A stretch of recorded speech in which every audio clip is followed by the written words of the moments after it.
You're saying that I've done every single thing in the game that you could possibly do. I mean, it's looking like it so far. Yeah, yeah, exactly. So then I'm going to go up here, right? And so my kids, I got rid of them. Oh. Yeah. So what are these guys? These red things? That's yeah. I mean, that's What are they? that's basically your guilt and shame coagulated into a living puppet. That's why I don't go up in here, because I feel such dread and shame. Mm-hmm. The intended thing was right? Good. And so what you're telling me is right now is that I should have never gotten rid of my kids. Is that the moral of the story? Yeah, that's the moral of the story. Then why even have that option? Well, I mean, it's you have free will, you have free choice. You can do what you want. Yeah. That's why I was saying I would make it so that you could break up Robin and Demetrius and cause chaos in the town. But you know, it's like you can do whatever you want, but there's consequences. That's okay. Yeah, I think that makes it interesting. Okay. Before we go too far, Eric, could we get your reaction to his farm overall? I mean, it's great. I think it's an impressive farm, and it seems like Bobby's like 110% of the game basically. So I don't know what you would even do from here. Just buy more Statues of Endless Fortune. I mean, guess. yeah, I'm at a point now where it's like, and there's so much to do, and to get to my level, let's be honest, it's going to take a while, right? Yeah, I mean, you can imagine an advanced player. I'm an advanced player, and you can imagine the hours of sweat and tears. You know what I mean? And I have 10 farms like that. Okay, that's how obsessed I am. I have 10 farms at that level, right? Designed differently. Obviously, different wives, but at that level. So I feel like, and that's why. How many hours have you put in altogether? Hundreds of thousands of hours. It was a point where it's like, it's all I did was do stand-up, podcast. If I'm acting, I act, and then it was like, and then even I would choose something to Stardew over Vag. You know what I mean? I mean, in fact, that should be a band name, Stardew versus Vag. But like, you know what I mean? I would go, yeah, I'm going to stay and do Stardew and stop going out with this girl. That's how powerful it was in my life.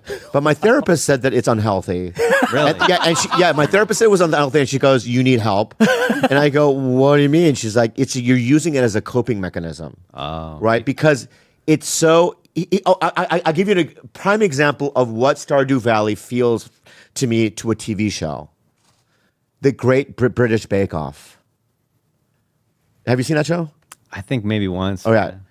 That show gives me the same feeling as I get at Stardew Valley. It's like something I didn't get at home. So at my house, it was violent. There was a lot of physical abuse. You know what I mean? I was molested. And then a lot of dark things happened growing up, okay? And so when I play Stardew, it's like, and watch Great British Bake Off, that's what I feel like my home should have felt like. Wow. You know what I mean? Where it's like warm and there's trust. You know what I mean? What also like Stardew is like, Emily's going to be there. You know what I mean? You know where she's going to be at. You know what I mean? You know that, on Friday night, Sam and Sebastian are going to be playing pool at the bar at Gus's Tavern. Right. And so you can rely on these characters that you love, right? You know that your kids are going to be there and your wife is going to give you a gift. And I also know what I'm going to give her. You know what I mean? And it gives me a sense of, it soothes me. Stability. Yeah, my trauma. It soothes my trauma. Yeah. And that's why it's so, games like this is so fucking important, because I think I've talked to a lot of people that play Stardew, and they use it as a tool of therapy. It really is a masterful done game. I feel like if you're not playing it, and I feel like a lot of people listening to this are going to play it now, and I think it does more. You know what I mean? I think certain TV shows and movies do more than just added entertainment. I think it's therapeutic almost in a weird way, and I think that's who if I ever have a family, that's how I want it to feel like. You know what I mean? Safe. Right. You know what I mean? Yeah. I mean, the thing is, like, when I made Stardew Valley, I wasn't ever thinking I'm making a therapy game. I know. I was just making a game that I thought would be fun. Yeah. And then it just happened to have this special effect. Yeah. And a lot of people have said this to me, but I think it's great. I think, it's like some people, when I'm on the road, they go, hey, dude, you got me sober. Why? Because I mentioned I'm in sober. Like my intended thing wasn't to say that to get people sober. I just sharing my experience, strength, and hope, right, with people, right? And then people just, get sober from it. So it's not an intended thing, but it does help people, and I think that's what's incredible about your art form, you know what I mean, is just that it reaches areas of society that I can't even reach, you know what I mean? So it's like, I think it's a really cool thing that you did, dude. And I think, in terms of video game folklore, you're up there with like Bethesda and, you know what I mean? You really are, dude. Like Todd Howard is his name? Todd Howard. Yeah, from Bethesda. And you're really fucking important, dude. You know what I mean? To the genre. Thank you. Yeah. I mean, I think the thing that I hope like my story would inspire people is that like, you don't have to have connections necessarily. You don't need to be an insider. I didn't know anyone. I'd never made a game before. Yeah. I just made a game like that I wanted to make. I wasn't following trends or anything, and it came from the heart and it blew up. So it's like I hope that inspires people to kind of, believe that, to dream and to try things and to, not feel like I can't do it because I'm not an industry insider. Right, yes. Yeah. Because I remember when you were almost done and there were people online. What do you call it when people are online are watching? Like streaming? Not streaming, but I think you were like, people knew that the game was coming out, right? Okay. You had people online knowing about the game, right? Yeah. What do you call that? Like followers. Yeah, like followers and people are like, and supporters already. Yeah. Because you would throw out like little examples out there or no? Is that what happened or no? I had a website with like blog updates. Blog updates, Dev right? updates, And yeah. people were excited watching it because it's also very like the way it's the format of it is very cute and endearing, service level. But I always say to people, I go, you never live in the results, okay, and you just do.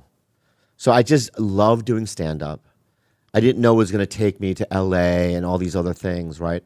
It just happened to, but it's like you got to walk through the fear of it and commit to it because it's like you spent 4 years locked in a fucking bedroom or whatever, or an office, and you just did it because of the love of it, right? And I encourage everyone just to do it because you just don't know, man. You never know. And then when it hit, that wasn't the intended dream, I don't think, that you were going to be like an industry, like, pioneer. No. Yeah. But see, that's what, I say that too. Cause like, even if I worked for 4 years and the game was a flop, I would have learned so much. I would have grown as a person and I would have had the dignity of like, I had finished a project. And I feel like that is important too. And that can, if you keep that going, eventually, you're really increasing your chances of something happening. Yeah. Yeah. It's better than doing nothing. Yeah. But have you always been fearless? No, not at all. You- I used to be like a very fearful and anxious person, actually, before Stardew Valley came out. You know what's so funny? Me too. I'm not this guy. I was so sensitive and weird, and like I couldn't look at authority in the eyes. Like if I got pulled over by the cops, I wouldn't look in their eyes. I'd be so scared. You know what I mean?